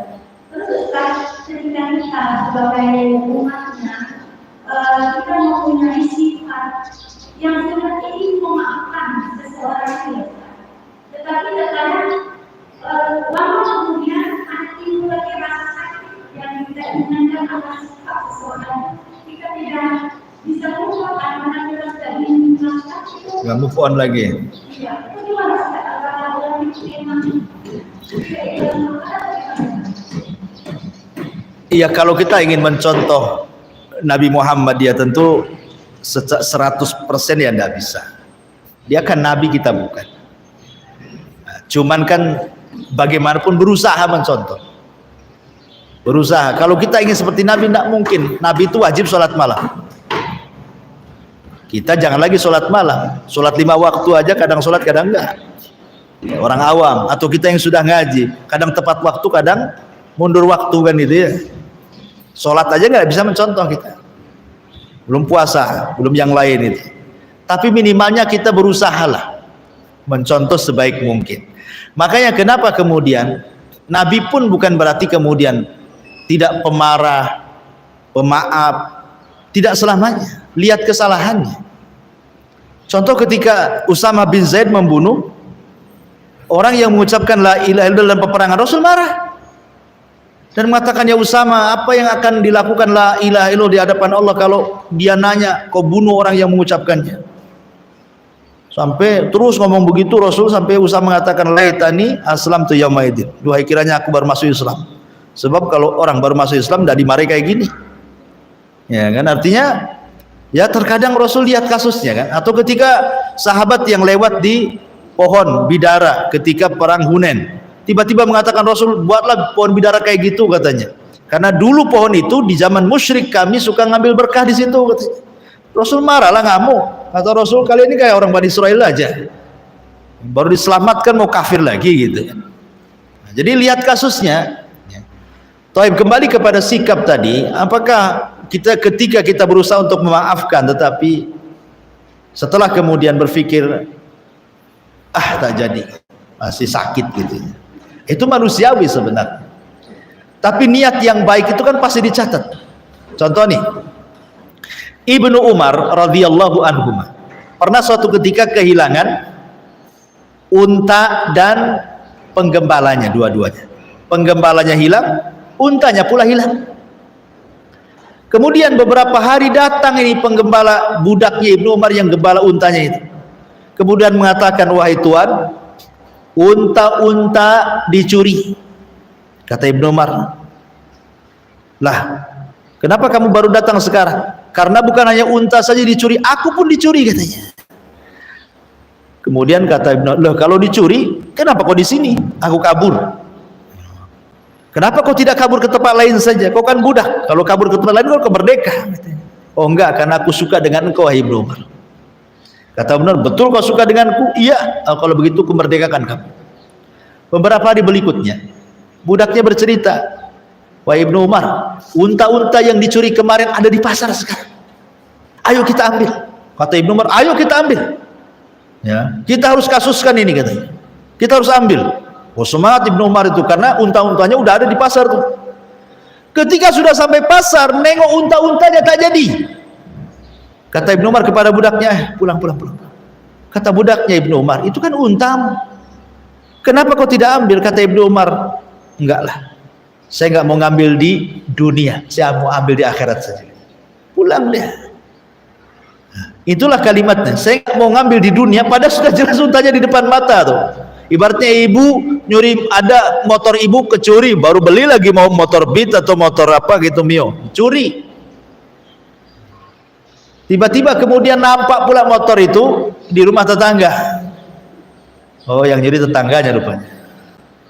Pas mau ke tetangga mau nanya, nggak apa-apa, biarin aja lah, pulanglah, nanti saya ambil di akhirat saja. Kira-kira bisa nggak buka gitu? Ya nggak bisa lah Ustaz. Saya bukan Ibnu Umar kan gitu kan. Ya, tapi Ibnu Umar kayak gitu tuh. Ya, nggak apa-apa, ambil aja. Saya nggak mau ngambil di dunia, saya ambil di akhirat katanya kan gitu ya. Artinya di sini bagaimana Abdullah ibn Umar radhiyallahu anhu, satu sisi dia memaafkan, kan bisa aja mengkasuskan orang pencurinya kan. Ya. Sisi lain dia tetap mengikhlaskan hartanya. Karena bagi Ibnu Umar sendiri, dia mengatakan bahwa kehidupan ini bukan hanya di dunia, ada balasan yang jauh lebih adil. Kalau saya ambil di dunia, selesai impas. Ya, tapi kalau saya ambil di akhirat, jauh lebih manfaat bagi saya. Nah, seperti itulah artinya. Ya kalau kita punya jiwa pemaaf, ya sekalian kita maafkan. Tapi kan ada orang-orang yang tidak punya jiwa seperti itu, ya, hanya berusaha untuk memaafkan. Ya sudah, bagus itu, daripada kemudian menaruh dendam 7 turunan. Ya, itu kan. Tapi sudah ada keinginan memaafkan, ya alhamdulillah. Tapi kalau belum move on, ya biasalah kan, manusia. Ya terus saja latih. Atau umpamanya kalau memang tidak bisa memaafkan, tapi hari-hari ketemu di situ, akhirnya sakit hati, ya pindahlah ibu dari situ, biar nggak ketemu orangnya. Wallahu a'lam. Iya. Mana lebih baik jika seseorang bersalah atau dia mencuri ya Ustaz? Seperti itu tadi, kita misalnya berusaha ya, terus kan di akhirat itu ketika seseorang mencuri atau berkata yang tidak benar akan kembali diajarkan dia dan selesai. Mana lebih baik kan? Ketika kita mengadakan dia akan menegur dia dengan perkataannya, tapi dia bisa berubah. Terus dengan cara dia bilang, aku butuh nanti di akhirat. Tapi di akhirat nanti dia bisa selamat. Mana lebih baik? Ya maksudnya ibu mau dakwai orang? Tidak, kita bermasalah. Kita biarkan aja, jangan minta hati kita, biarkan nanti urusannya di akhirat. Orang itu anggaplah menyakiti, Iya. mengambil barang sesuatu gitu ya. Atau mendapat sesuatu kata-kata. Pertanyaan apa boleh? Ya sudah urusannya di akhirat gitu katanya. Ya boleh, itu Ibnu Umar tadi. Mana lebih baik kita langsung nasihatkan, berarti urusan dunia selesai. Dan kita membiarkan dia di akhirat, mana lebih baik? Urusan kita di akhirat. Ya buktinya Ibnu Umar kan dia lebih paham mana yang lebih baik kan. Sebenarnya kan dia bisa saja negor kan. Iya. Tapi bagi Ibnu Umar tidak. Sudahlah, tanpa sepengetahuan orang itu, dia mungkin dibiarkan. Ya. Mungkin dia sadar nantinya kan. Tapi urusan dia dengan aku di akhirat belum selesai. Dia kan memaafkan kan. Ya sudahlah, nggak apa-apa, silahkan ambil unta saya. Berarti kalau sudah memaafkan, tidak akan menentukan dengan perkataan, tunggu urusan kita di akhirat. Ya tetaplah di akhirat itu ada tuntutan, di dunia.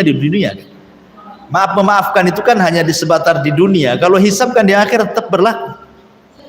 Iya. Kenapa tetap berlaku? Karena untuk menegakkan keadilan di situ. Karena memaafkan itu terkadang hanya di lisan. Ya kan? Ada orang datang nih, tolong maafkan saya. Karena segan ya sudah saya maafkan. Padahal gondok tuh hatinya. Enak aja sudah dolimi saya, datang-datang minta maaf. Karena segan akhir terpaksalah ya saya maafkan. Padahal hatinya itu tak memaafkan, lisannya aja kan. Di dunia itu tidak ada yang maksudnya mendapatkan keadilan 100% itu tidak bisa. Nah, makanya kenapa terulang nanti di akhirat untuk keadilan 100%, sehingga ketika orang masuk surga itu betul-betul tidak ada kedengkian. Ya, sehingga hati surga, penduduk surga itu memang betul-betul satu hati. Ibu, saya kira cukup ya, sudah jam 11 ini.